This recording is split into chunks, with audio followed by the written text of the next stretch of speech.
A veces Dios saca los mejores. Sí. Sí. Ese consuelo al principio no es un consuelo, pero más tarde es uno de los consuelos más grandes. Sí. Mi hijo o mi esposo sirvió a Dios. Hola queridos amigos, bienvenidos a otro episodio más de Diálogo Vital con el consejero Bartolo Friesen. Hola Bartolo, bienvenido. Muy bueno, estamos de vuelta acá con un programa, como ya habíamos dicho, sobre la crisis de la muerte. Así es, la vez Así pasada. Que hoy vamos a hablar sobre cómo consolar. A ver si sabemos consolar. Sí, es un tema fuerte, Bartolo, Sí. es un tema delicado, pero es un tema que lo tenemos que hablar porque a todos de alguna u otra manera nos toca. Nadie puede decir, no, el tema del fallecimiento, de la muerte es algo que no es para mí. No, al contrario. Y si no te afectó todavía, tal vez te va a afectar dentro de poco. Sí, es Porque lo más seguro que hay, como se suele decir así, ¿verdad? Sí, es la muerte. así Entonces, necesitamos hablarlo. Hay muchos prejuicios, hay muchas ideas que están equivocadas. En el programa pasado, Bartolo, explicaste muy bien las etapas que uno pasa y que son casi siempre se cumplen realmente. Sí. Es una ciencia, por así decirlo, casi exacta. Digo casi, porque al final cada persona lo procesa de manera diferente, pero las etapas se cumplen. Sí. Está la etapa del shock, la etapa del enojo, la etapa de tristeza y bueno, después la etapa de aceptación o negación, ¿verdad? O sea, el rechazo de la muerte. El rechazo de la muerte, el no poder nunca sanar esa herida, pero lo dijimos la vez pasada y lo vuelvo a repetir, no hace falta vivir en ese estado de eterna frustración, de amargura, sino que se puede salir de eso y por eso es importante justamente que estemos hablando de esto para poder procesarlo bien. ¿Qué pasa si sos la persona sana y estás con un ser querido que está pasando, un amigo, qué sé yo? ¿Qué podemos hacer, Bartolo? Así es. Bueno, hay muchos pasos que podemos hacer, pero una de las cosas que creo que debemos ver en la persona o preguntar si la persona está llorando. Ok. Sí. Las lágrimas son muy buenas. Las personas que no pueden llorar, eso es un problema. Por eso el Salmos 42:3 dice, mis lágrimas me han sido mi comida día y noche. Sí. Que uno dice, qué profundo esa palabra, ¿no es cierto? Sí, el salmista sabe lo que es estar profundamente hundido en la tristeza. Perfecto. Hay que decirlo por alguna gente ve eso como una señal de debilidad. No, bueno, vos sos cristiano, no deberías estar depresivo. Porque tu papá está en el cielo o algo por el estilo. Sí, hay mucho eso. Ahí ya comienza que no sabemos, o sea que no estamos palpando realmente lo que está pasando, ¿sí? Cuando una persona está, la idea es un poquito cómo podemos ayudar a esa persona, ¿no es cierto? Si una persona por 1 o 2 años, digamos, no sigue con su dolor y siempre se victimiza y todo esto, entonces probablemente no procesó bien el proceso, ¿sí? Probablemente puede ser que falta de perdón, o falta de sanación, o falta de comprensión, o tal vez hay otras cosas. Las personas me dicen muchas veces, falleció mi abuela, ¿sí? ¿Y cuánto tiempo atrás? Y hace 3 años, o 5 años. Y como está muy afectada. Sí, muy afectada. ¿Y cuántos años tenía? Y 90. Sí. Entonces uno ya le quiere bombardear ya, y bueno, tiene 90, ¿qué más espera? Y todas estas cosas. Sí. Pero la persona tuvo una conexión y probablemente no procesó. Sí. Sí. Hay un déficit, ¿no es cierto?, en procesar. Hay una razón por la cual está así. Perfecto, sí. Porque todavía vive con esa conexión. Es como si abuela va a estar, yo voy a estar bien. Sí, más o menos va. Y si no está. Sí, más o menos sí. Hay una codependencia, digamos, emocional hacia esa persona. Bueno, si nosotros queremos consolar o ayudar a una persona, va a depender mucho si la persona es muy sensible. Hay personas que leen sobre eso, ya dicen, mira, yo voy a comprarme un libro, voy a leer los salmos, voy a hablar con una viuda, yo soy una viuda, voy a hablar con alguien, cómo lo hiciste, todo. Hay personas que están despiertos, curiosos y dicen, ¿qué va a pasar de mí? ¿Será que debería ir a un funeral de otra persona o no? ¿Estoy lista o no? Y todo. Parece que estas personas, ellas mismas, tienen cierta capacidad de poder lidiar, aunque sufren, ¿sí? Está bien, pero con la situación. Y otras personas realmente necesitan una ayuda realmente muy grande, ¿sí? a veces dañamos más de lo que ayudamos. Sí. La pregunta es, ¿cómo puedo consolar y no dañar? ¿Qué palabra puedo decir? Habíamos dicho que la persona es hipersensible. En ese momento la persona está muy sensible. Perfecto. A cualquier cosa que se diga. Sí, sí. Entonces, ¿voy a dañar o voy a ayudar? Uh-huh. Sí. Digamos que la persona escucha, digamos que hace un mes perdió su marido. Y es la primera vez que se va a la iglesia. Sí. Y el predicador sabe que está ahí. Y él dice, y tal vez él quiere aprovechar, no, Dios va a secar todas las lágrimas y dice alguna cosa y esta señora dice, no quiero ir más a la iglesia. ¿Por qué no? Porque me sentí mal, porque yo todavía no estoy bien, supuestamente algo por el estilo. ¿sí? Así que se vuelve tan sensible y a veces uno ni lo sabe. Uno está dañando a otra persona, ¿no es cierto? Por ejemplo, la gente quiere, cuando alguien muere, quiere buscar el lado bueno de la tragedia. Sí. Claro, decir que podría haber sido peor o cosas así. Perfecto, sí. O sea que, digamos que la chica le muere su novio y pasa. Sí, sí. Sí. Y le dice a alguien, pero vos sos muy joven y bonita, vas a encontrar otro. Uh-huh. Sí. Este es el típico consuelo que se dice. Sí. Pero la chica ama a esta persona. Sí. Está en duelo. Ni le cruzó otra persona. Sí. Y es como si que estoy buscando el lado bueno, quiero ayudar a esa persona, pero justamente no lo hago. Porque mi dolor, o sea, que mis palabras hacia el dolor, no va hacia la persona que perdió. Uh-huh. O sea, que tenemos que canalizar nuestro dolor hacia lo que la persona perdió y no buscar el lado bueno y decir, mira, sos muy joven, vas a encontrar. Tal vez en 1 o 2 años alguien le puede decir. Y los que dicen que bueno, ahora está en el cielo y eso tampoco sirve. O sea, quizás es bueno, es una realidad, pero en el momento no es como que decir... Romanos 8:28 puede ser un problema. Sí. Sí. Que todo para el bien. Sí. Eso o tu papá está ahora en el cielo y toda esta cosa. Uh-huh. Pero puede ser una gran bendición en el momento cuando la persona está lista para escuchar. Sí. Cuando murió Lázaro, por ejemplo, y Jesús llegó, Jesús estaba angustiado porque había fallecido. No es que dijo, bueno, tranquilo, voy a hacer algo lindo de esto, van a ver. Sino que realmente a Jesús mismo, en ese sentido, le dolió la partida de Lázaro, ¿verdad? Claro, porque eran amigos. Eran amigos. Era un problema para Jesús que había fallecido, ¿verdad? Sí. Ese hecho de tratar de decirle a alguien, y bueno, está en el cielo, tranquilo nomás. Sí. No hay que decir. No en ese momento. Sí, y no en ese tono de consuelo, ¿verdad? Sí, o sea, no es... porque el lado bueno es que esta persona se exprese, que llore, que reciba los abrazos, que si a alguna persona no le gusta tanto el abrazo, pero a algunos le gustan los abrazos y no muchas palabras. Cada palabra que no lo dices bien puede ser un problema para la persona. ¿sí? Uh-huh. Especialmente la parte espiritual. Somos famosos en tener esos versículos bíblicos y lanzar a esa persona y, como ejemplo, ahora está en el cielo, está en un lugar mejor. Sí, pero no está conmigo. Claro. Sí, no está conmigo y eso. Entonces, si nosotros íbamos, digamos, tener acá una mesa redonda vamos a invitar, digamos, a 2 viudas, ¿sí? Y 2 viudos. No me gusta usar el término viudo, sí, pero... porque es también cruel, ¿no es cierto? ¿sí? Uh-huh. Decir eso. Y preguntarle cuáles fueron las peores palabras que existen. Y van a decir, yo esperaba que me iba a decir eso, yo esperaba tal y tal cosa y nadie me dijo. O yo esperaba que no me iban a decir eso y me dijeron eso. ¿sí? Y yo me alejé de la gente. ¿Cuánta gente se alejaron en medio del dolor? Y eso justamente, se supone como cristianos, no debería pasar. Deberían estar más acompañados que dejarle en su dolor, sí. Y tiene que ver justamente con esa empatía, sí. Y, por ejemplo, cuando muere un niño, sí.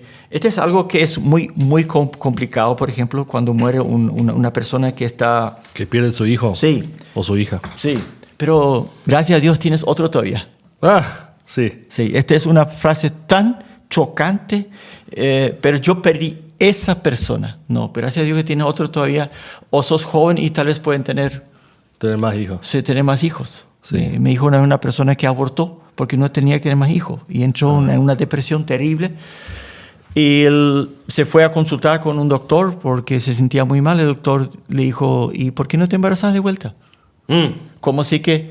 Deja este de atrás. El lado bueno, sí, como si que vas a olvidar, ¿no? Pero yo hice aborto a esa persona. Sí. Sí. Y también es una especie de crisis para estos tipos de personas, mujeres que han abortado. Sí, yo siempre digo que es muy importante ahí que se desahogue y algunas herramientas que la persona puede hacer para poder procesar eso, ¿sí? Porque la gran pregunta es ¿dónde está? ¿Sí? ¿Tiene nombre o no tiene nombre? Y todo esto, ¿no es cierto? Sí, por eso la legalización del aborto es un problema tan grande. Sí, claro. Es lo peor que se puede hacer. Claro, porque es tocar la vida. Sí. Y nosotros no debemos intervenir en la muerte. Sí, Yo creo que en el futuro la ley de la eutanasia nos va a traer todavía problemas éticos. Sí, y para las personas que lo hicieron, quizás hay alguien escuchando, yo aborté, se puede procesar, hay perdón, Jesús vino justamente para eso, para perdonar los pecados, entonces eso también tiene perdón. Hay una cosa que yo no sé hasta dónde es bíblico o no, siempre tenemos personas que también vienen a la consejería porque han abortado, porque caen en una depresión, y dicen cuando viene la fecha cuando nació mi hijo o cuando lo abortó, son días terribles. O cuando ven niños con el mismo nombre, o sea que con la misma edad, dicen pero mi hijo podía tener esa edad y todo eso. Y yo busco siempre algo que creo que no se puede aplicar en todos los casos, pero siempre le digo a la persona, ¿y cuántos meses tenía? Y tenía 3 meses o 2 meses. ¿Cómo fue? Y bueno, mi mamá me aconsejó. Entonces tiene una rabia contra esa persona, porque viene al fondo que no querían hacer. O si querían hacer, pero ¿cuánto me cobraron tanto y tanto? Y yo quisiera denunciar a esa clínica, me dicen. O sea que está esa rabia, pero ya no puedes ir atrás, ¿no es cierto? ¿Sí? Entonces le pregunto, ¿y qué era? Y era un muchacho. ¿Tienes algún nombre? ¿Cuál nombre le ibas? ¿Cuál es tu nombre favorito? Y busco para que la persona encuentre un nombre para ese chico. Porque viste que no tiene nombre. No hay entierro, o sea que el capítulo queda abierto. Sí. Sí, es como un fantasma, no sé cómo llamarlo. Sí. Como algo. Y le digo, ¿tienes un nombre? Sí, le voy a dar un nombre. ¿Será que tienes un lugar donde puedes imaginar un lugar en un cementerio, tal vez cerca de un árbol? Ahí te imaginas que ahí está enterrado, algo por el estilo. Que tengas un lugar donde tú puedes, tal vez de vez en cuando ir, porque eso ayuda para procesar. Es la gran pregunta. ¿Cuántas veces tengo que ir al cementerio? Sí. Ese siempre también es una pregunta de la consejería, ¿no es cierto? Claro. Sí. Algunos van demasiado mucho, otros deberían ir para procesar. Escuché un joven, dijo la vez pasada que cuando se fue y lloró bien, ahí pudo ser el capítulo de su hermano. Sí. Entonces, en el cementerio. Sí. Entonces, ¿por qué? Porque es parte del proceso, ¿no es cierto? Y la otra cosa que creo que no es bíblico, pero creo que cuando se hace una vez es diferente. Por ejemplo, que esta madre diga a su hijo, Jonathan, o no sé cómo le llama, te pido perdón lo que he hecho.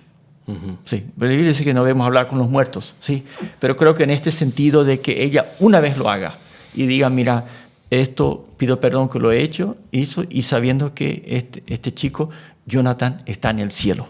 Sí, o sea que una forma de poder cerrar, aunque no se cierra completo, pero por lo menos hay un ser humano con nombre, sí, y yo pude hablar con esa persona.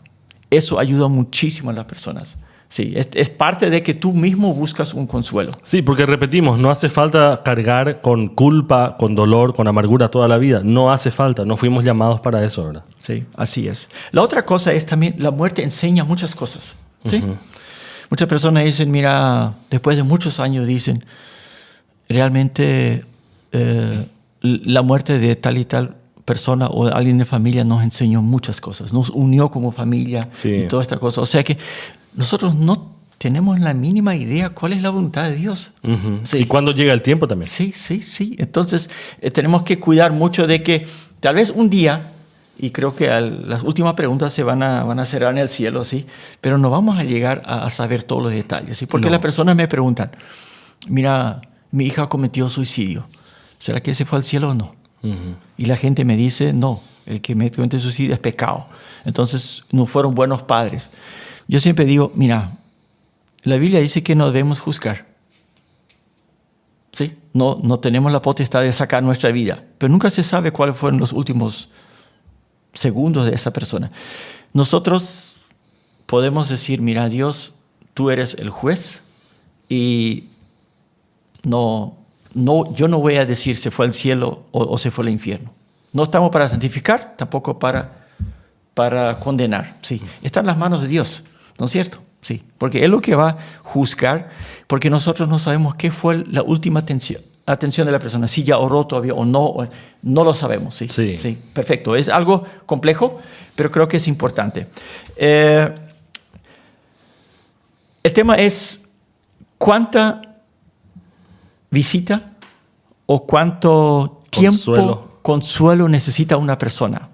Cuánto, por ejemplo, digamos, hay personas que dicen, mira, él es un viudo, yo me voy por lo menos una vez a la semana, me voy para tomar té con él. Uh-huh. Sí. No hablamos de mucho, de repente hablamos de otras cosas, pero él lo aprecia muchísimo. Sí. Uh-huh.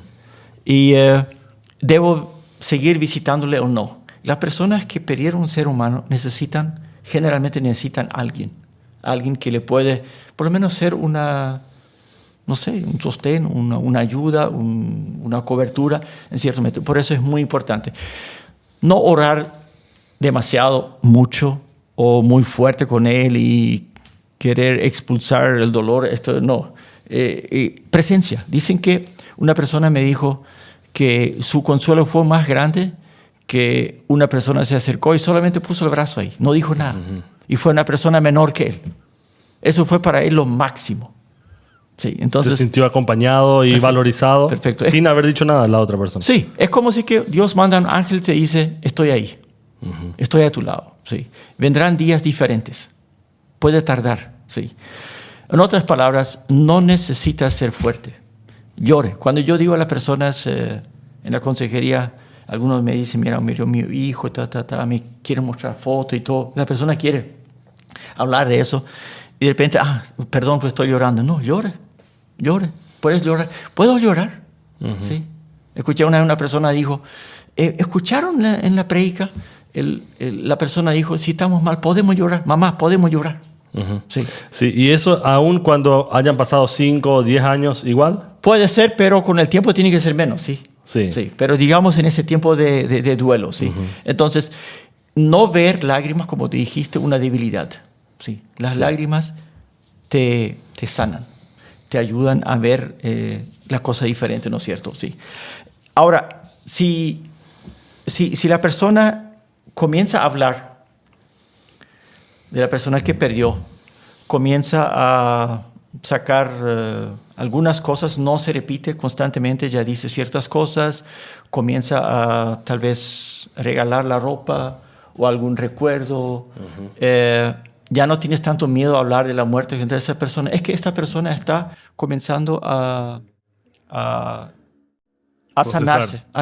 sanarse. Y sobre todo, cómo se ve muy bien cuando esta persona comienza a visitar a otras personas que han perdido un ser querido. Sí, cuando empieza a consolar. Si vas a ir a un funeral, ¿sí? Uh-huh. Vas a ver a ciertas personas, ahí en el grupo de afuera, antes del entierro, ciertas personas que están acompañadas de esa gente. Y casi siempre son personas que perdieron un ser querido. Sí. Sí. Y es increíble eso. Eso es la familia del dolor.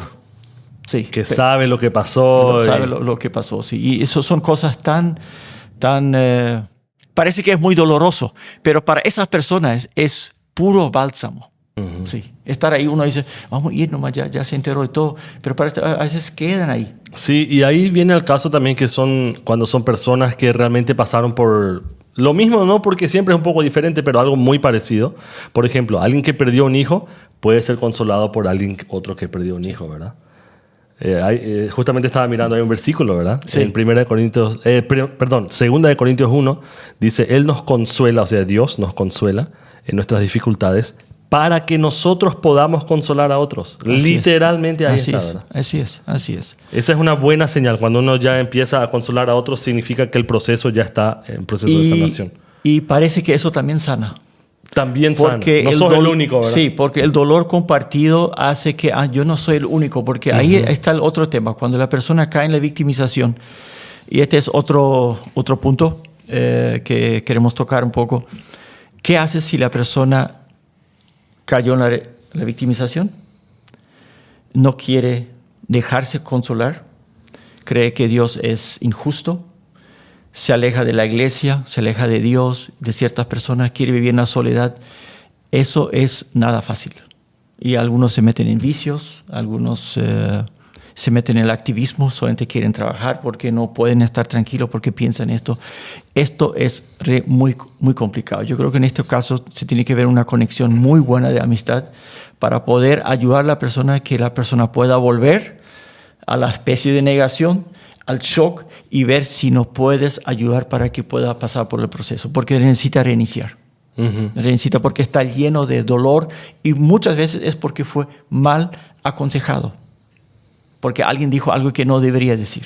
Las etapas del duelo hay que pasarlas. Hay que pasar. Es como tener un